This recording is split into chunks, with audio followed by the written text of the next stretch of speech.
Le regard que l'on porte sur la Bourgogne, c'est justement d'attribuer les qualités des vins à celles des sols. C'est ainsi qu'on le retrouve dans la dégustation des termes comme la minéralité, qui est éminemment géologique, en tout cas minéralogique, la salinité, le goût de pierre à fusil, et on pense déguster littéralement les cailloux quand on déguste des vins.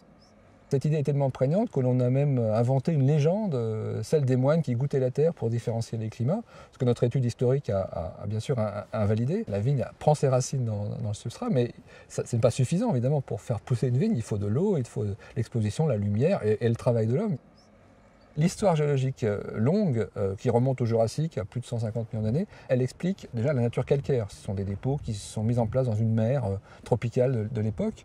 Mais la constitution de la côte, cette marge d'escalier qui regarde vers l'est et qui différencie la côte justement bien exposée par rapport à la plaine qui est plutôt plate et justement plus argileuse, elle s'est constituée après, due à une grande faille qui a fait justement ce grand balcon d'exposition vers l'est, vers le soleil du matin, le soleil qui éclaire tout de suite les vignobles, et c'est très utile justement en période froide et humide, comme en automne, pour sécher les raisins au moment de la récolte.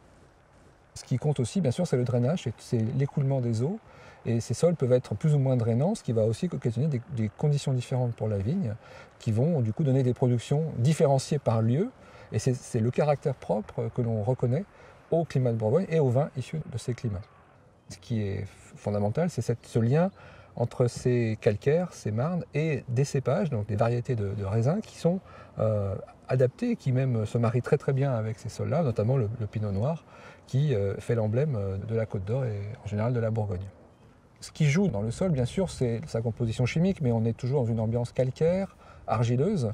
Ce qui va beaucoup jouer, c'est la teneur en eau du sol. Et celle-ci, elle va jouer en fonction de la composition en argile, de l'épaisseur du sol, de la position sur la pente. Une multitude de possibilités qui vont donner à différents endroits des conditions particulières qui vont s'exprimer dans des vins différents. Et la particularité des climats, c'est justement d'avoir créé des lieux différenciés, alors limités par des murs, limités par des clos, ou limités justement par l'usage, par la connaissance des gens sur place, qui ont ainsi pu différencier des lieux et ne pas mélanger les vins qui sont produits dans ces différents lieux.